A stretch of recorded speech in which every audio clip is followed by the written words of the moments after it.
This video shows you how to fill out your WorkFirst daily activity and job search log accurately and completely. While you are receiving cash assistance through WorkFirst, you must be looking for work or preparing yourself to look for work. You also are required to keep a daily activity and job search log. Your log is very important because it provides a record of your job search. We use the information you list to make sure you have met your participation requirements. Unfortunately, if you are not participating as required, your cash assistance can be reduced. Know what is required of you. Check the individual responsibility plan you receive from your DSHS case manager to verify the number of hours you are required to participate in job search activities. Plan your activities each week.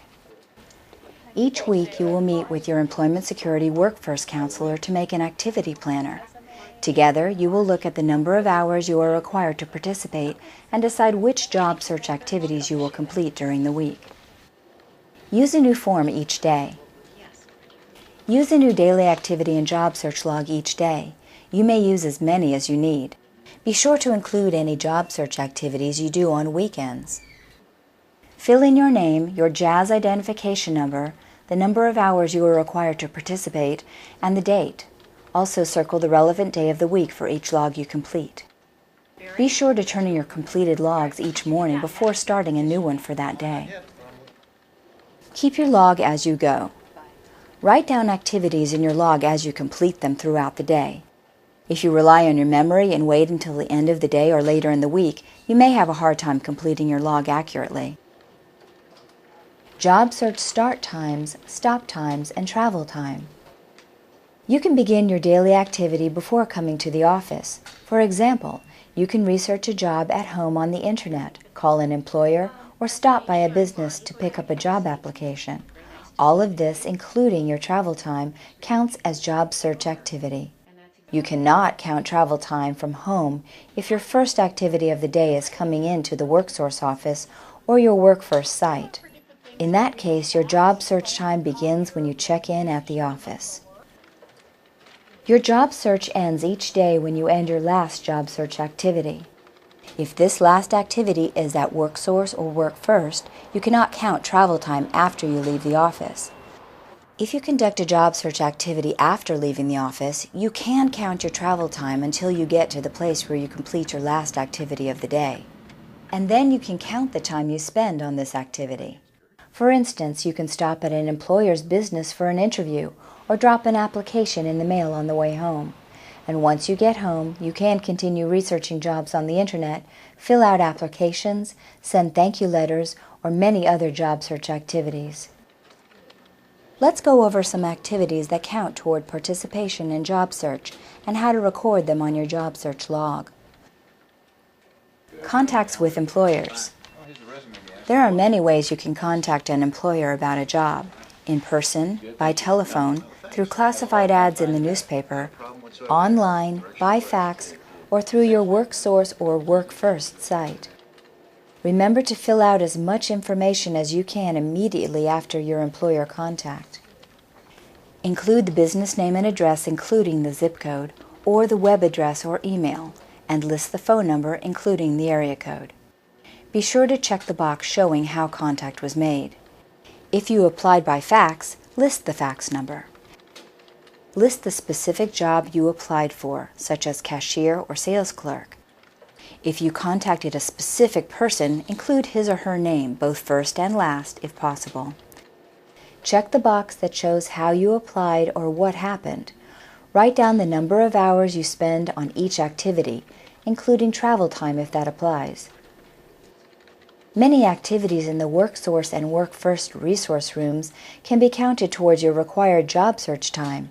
These include using phones, fax machines, and the internet to contact employers and apply for jobs, working on your 60-second commercial, working on your interviewing skills, your resume, or your master application.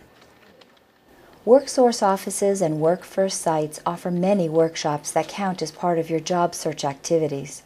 Topics can include orientation to services, identifying your skills and abilities, developing an effective job application and resume, and preparing for an interview. When you record workshops or other activities you conduct at your WorkSource or WorkFirst office, always list as much specific information as possible about the type of activities you were engaged in. Include the length of time and the names of the instructors or the staff members who assisted you. When you record Internet activities, list the web addresses you visited or where you applied for jobs. List the specific jobs you've researched or applied for. Include job reference numbers if you have them. Include contact names and email addresses. List the specific activities you carried out, such as research or submitting applications. Your weekly activity planning meetings with your WorkFirst counselor or other staff also count as job search activities. Be sure to list these meetings, the staff person's name, and the time you spent on your job search log. Let's review some of the important points we've covered. Requirements. You are required to participate in job preparation or job search activities each week that you are receiving cash assistance. It is your responsibility to know the number of hours you are required to participate and keep an accurate account of your activities. Verification. If we can't verify the contacts you've listed or account for your time, your cash assistance may be reduced. Plan your activities. Meet with your WorkFirst counselor each week to complete an activity planner with your specific responsibilities for the week. Use a new log each day. Each morning, turn in your daily activity and job search log from the previous day, then start a new log for the new day.